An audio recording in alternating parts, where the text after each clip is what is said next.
போட்டித் தேர்வுக்கு தயாராகும் அனைவருக்கும் அதிகமான வணக்கம். நான் ராஜ்குமார். இந்த வீடியோவில் நான் பார்க்க போகிறோம் அப்படின்னு பார்த்தீங்கன்னா, நிறைய பேர் வந்து டிஎன்பிஎஸ்சி குரூப் 4க்கான எக்ஸாம் பேட்டர்ன் கேட்டிருக்கீங்க. புதுசாக படிக்கக்கூடிய நிறைய ஸ்டூடெண்ட் பார்த்தீங்கன்னா வாட்ஸ்அப்லேயும் அதே போல் கமெண்ட்ஸ்லையும் டிஎன்பிஎஸ்சி குரூப் 4க்கு நிறைய டவுட்ஸ் கேட்குறீங்க. சரிங்களா? ஸோ நேற்று தான் வந்து அப்டேட் பண்ணியிருந்தோம்.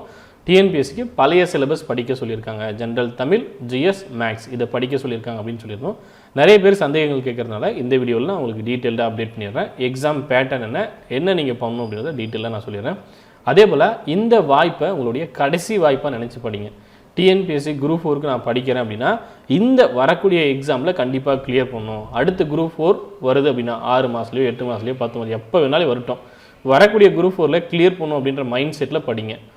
இந்த வருஷம் விட்டு அடுத்த வருஷம் பார்த்துக்கலாம், மறுபடியும் அடுத்த வருஷம் இல்லை 2 வருஷம் கழிச்சு 3 வருஷம் கழிச்சு மறுபடியும் குரூப் 4ல் இதே பேட்டர்ன் தான் இருக்கும், பழைய சிலபஸ் தான் கொடுப்பாங்க, ஸோ மெதுவாக படிச்சுக்கலாம் அப்படின்ற மைண்ட் செட்டை விட்டுட்டு இதுதான் உங்களுடைய கடைசி வாய்ப்பு அப்படின்னு நினச்சிக்கோங்க. ஏன்னா நிறைய சேஞ்சஸ் பண்ணிகிட்டே இருக்காங்க இல்லையா? குரூப் 2 குரூப் 2 சேஞ்ச் பண்ணாங்க. இப்போ குரூப் 2 மெயின்ஸ் இருக்குமா, இல்லை ப்ரிலிம்ஸ் இருக்குமா, இல்லை தமிழ் இருக்குமா, இருக்காது. அந்த மாதிரி நிறைய குழப்பங்கள் வந்துகிட்டே இருந்து.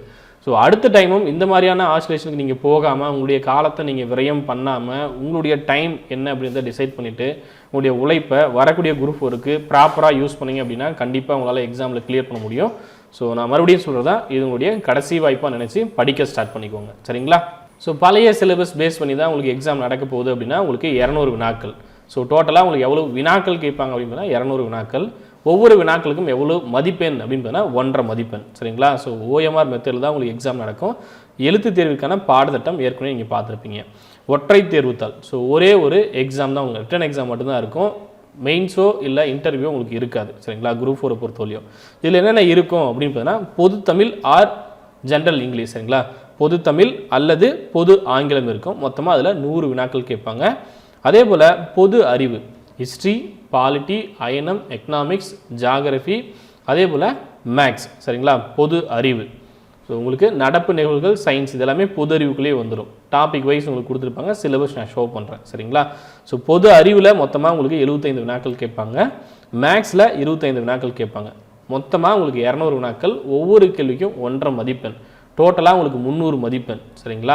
ஸோ மினிமம் நீங்கள் எவ்வளோ சார் ஸ்கோர் பண்ணணும்? நிறைய பேர் பார்த்தீங்கன்னா இங்கே இருக்கக்கூடியதை பார்த்துட்டு தெரிவிற்கு தகுதி பெற குறைந்தபட்ச மதிப்பெண் அனைத்து வகுப்பிற்கும் அப்படின்னு கொடுத்துருக்காங்க இல்லையா? ஸோ பாஸ் பண்ணால் போதும் அப்படின்னு நிறைய பேர் புதுசாக ஸ்டார்ட் பண்ணுறவங்க கேட்குறீங்க. சரிங்களா? பாஸ் பண்ணால் போதுமா, 90 மார்க் வாங்கினா போதுமா அப்படின்னு கேட்குறீங்க. அப்படி கிடையாது. டாப் ரேங்க் நீங்கள் வாங்கணும். இப்போ வந்து ஒரு 5000 வேகன்சி அப்படின்னா அந்த 5000 வேகன்சியை இடஒதுக்கீடு பிரகாரம் உங்களுக்கு பிரிப்பாங்க. சரிங்களா? ஸோ இந்த கேட்டகரிக்கு இவ்வளோ மதிப்பு நீங்கள் வாங்கியிருக்கணும், இந்த ரேங்க்குள்ளே நீங்கள் இருக்கணும் அப்படின்ட்டு. ஸோ உங்களுடைய கம்யூனிட்டிக்குள்ளே நீங்கள் டாப் ரேங்க்கில் இருக்கணும். BC, MBC, SC, ST, so இந்த மாதிரி ஒவ்வொரு கம்யூனிட்டி வைஸாக பிரிப்பாங்க. அதில் நீங்கள் டாப் ரேங்க்கில் இருக்கிற மாதிரி பார்க்கணும். உங்களுக்கு எக்ஸாம் டைமிங் எவ்வளோ நேரம் அப்படின்னு 3 மணி நேரம். முன்னே சொன்ன மாதிரி அதிகபட்ச மதிப்பெண் 300. சரிங்களா? இதில் எவ்வளோ மார்க்ஸை நான் ஸ்கோர் பண்ணால் எனக்கு வேலை கிடைக்கும் அப்படின்னு கேட்டிங்கன்னா 200 வினாக்களுக்கு 170 நீங்கள் ஸ்கோர் பண்ண ட்ரை பண்ணுங்கள். சரிங்களா? கட் ஆஃப் மாறுபடும். அது இப்போயே நம்ம டிசைட் பண்ண முடியாது. சரிங்களா? உங்களுடைய எய்ம் வந்து 170+ அப்படின்னு நினச்சிக்கோங்க. அதுக்கு கம்மியாக நீங்கள் எய்ம் பண்ண வேண்டாம். சரிங்களா? 170+ எய்ம் பண்ணி படிக்க ஸ்டார்ட் பண்ணிக்கோங்க. சரிங்களா? எவ்வளோ நாள் எடுத்துக்கும் அப்படின்னா அது ஒவ்வொருத்தருடைய படிக்கக்கூடிய திறமையை பொறுத்து இருக்குது. அதே போல் அவங்க செலவிடக்கூடிய நேரத்தை பொறுத்து இருக்குது. சரிங்களா? அவங்க எந்த அளவு ஈடுபாட்டோட படிக்கிறாங்க அப்படின்றத பொறுத்து இருக்குது. குறைந்தபட்சம் எவ்வளோ நேரம் நீங்கள் படிக்கலாம் அப்படின்னு கேட்டிங்கன்னா 5 மணி நேரம் குறைந்தபட்சம் படிக்க ஸ்டார்ட் பண்ணுங்கள். அதிகபட்சமாக 10 மணி நேரம் கூட நிறைய பேர் படிச்சுட்டு இருக்காங்க. சரிங்களா? இப்போ நீங்கள் என்னென்ன படிக்கணும் அப்படின்னு சொன்னால் 6லேருந்து 12 வரையும் இருக்கக்கூடிய ஜென்ரல் தமிழ் படிங்க. அதன் பிறகு ஜிஎஸ், பொது அறிவில் இருக்கக்கூடிய history, polity, INM, economics, geography plus current affairs, அடுத்து சயின்ஸ், இது எல்லாமே படிக்கணும். சரிங்களா? Maths compulsory. சரிங்களா? 25 நாட்கள் கண்டிப்பாக நீங்கள் படிக்கணும். ஸோ ஃபஸ்ட்டு ப்ரியாரிட்டி எதுக்கு? தமிழ், அடுத்து மேக்ஸ், அடுத்து ஜிஎஸ். ஸோ இந்த மெத்தடில் நீங்கள் படிங்க. அதை பற்றி டீட்டெயில் வீடியோ நான் உங்களுக்கு கொடுக்குறேன். டிஎன்பிஎஸ்சி குரூப் 4க்கு நிறைய பேர் பேட்ச் அப்டேட் கேட்டிருந்தீங்க. உங்களுக்கு பேட்ச் வேணும் அப்படின்னா அந்த வீடியோக்குள்ளே கமெண்ட்டில் மென்ஷன் பண்ணுங்கள். மேக்ஸிமம் 1 ஸ்டார்ட் பண்ணுறோம், நாங்கள் பிளான் பண்ணிட்டு உங்களுக்கு அப்டேட் பண்ணுறோம். சரிங்களா? உங்களுக்கு டீட்டெயில் பிளானோட உங்களுக்கு அப்டேட் பண்ணி கொடுக்குறோம். இந்த சிலபஸை பற்றி நான் ஆல்ரெடி அப்டேட் பண்ணியிருப்பேன். சிலபஸில் என்ன இருக்குது அப்படின்னு தான் தெளிவாக சொல்லிடுறேன். இது வந்து எஸ்எஸ்எல்சி தரம் தான், அதாவது 10ஆம் வகுப்பு தரம். நிறைய பேர் வந்து குரூப் 4 தனி, விஓ தனி அப்படின்னு நினைக்கிறீங்க. உங்களுக்கு இது வந்து சிசிஎஸ்சி 4, குரூப் 4 விஓ, குரூப் 4ல் இருக்கக்கூடிய போஸ்டிங் ப்ளஸ் விஓ இதெல்லாமே இந்த எக்ஸாமுக்குள்ளேயே வந்துடும். சரிங்களா? ரிட்டன் எக்ஸாம் மட்டும் கிளியர் பண்ணால் போதுமானது. டாப் ரேங்க் நீங்கள் வாங்குறீங்க அப்படின்னா விஓ போஸ்டிங்க்கு செலக்ட் ஆக முடியும். இருக்கிறதுலே டாப் ரேங்க்கில் நீங்கள் இருக்கீங்க. ஒரு 400 வேகன்சி வருது விஓவுக்கு, லாஸ்ட் டைம் இருந்ததை நான் சொல்கிறேன். டாப் ரேங்க் அப்படின்னா அதுக்கு தகுந்த மாதிரி விஓ போஸ்டிங் நீங்கள் போகலாம். சரிங்களா? ஸோ பொது அறிவியல் இது பார்த்தீங்கன்னா இயற்பியல், வேதியியல், தாவரவியல், விலங்கியல், அடுத்து கரண்ட் அஃபேர்ஸ் இருக்கும். அடுத்து புவியியல் இருக்கும் சரிங்களா. இதில் பூமியும் பிறனும் இந்த மாதிரி டாபிக் வைஸ் நம்ம ஆல்ரெடி டீட்டெயிலாக சொல்லியிருப்போம், அதை ரெஃபர் பண்ணிக்கோங்க. அடுத்து பார்த்தீங்கன்னா ஹிஸ்ட்ரி கொடுத்துருப்பாங்க. அடுத்து பாலிட்டி, அதன் பிறகு எக்கனாமிக்ஸ், அயனம் இந்திய தேசிய இயக்கம், மேக்ஸ் சரிங்களா. இதில் 100 வினாக்கள் மேக்ஸோட சேர்த்து நான் சொல்கிறேன். அடுத்து ஜென்ரல் தமிழில் பார்ட் ஏ இலக்கணம், பார்ட் பி இலக்கியம், பார்ட் சி உங்களுக்கு தமிழ் அறிஞர்களும் தமிழ் தொண்டும். இது படித்தா போதுமானது சரிங்களா. இதுதான் டிஎன்பிஎஸ்சி குரூப் 4 எக்ஸாமுக்கான பேட்டர்ன். அதே போல் சிலபஸ் ஏற்கனவே நம்ம ப்ரீவியஸ் வீடியோவில் பிடிஎஃப் ஃபைல் கொடுத்துருப்பேன். இந்த வீடியோக்குலையும் சிலபஸ்க்கான பிடிஎஃப் நான் கொடுத்துருக்கேன், அதை ரெஃபர் பண்ணிக்கோங்க. உங்களுடைய எக்ஸாம் ப்ரிப்பரேஷனை இப்போ இருந்தே ஸ்டார்ட் பண்ணுங்கள். மறுபடியும் அடுத்த அப்டேட் வரட்டும் அப்படின்னு வெயிட் பண்ணாமல் உங்களுடைய கடைசி வாய்ப்பு இந்த குரூப் 4 எக்ஸாம் அப்படின்னு நினச்சி படிங்க. ஸோ குரூப் 2 குரூப் 2 நீங்கள் ஃபோக்கஸ் பண்ணுறீங்க அப்படின்னா அந்த எக்ஸாம் ஃபோக்கஸ் பண்ணி படிங்க.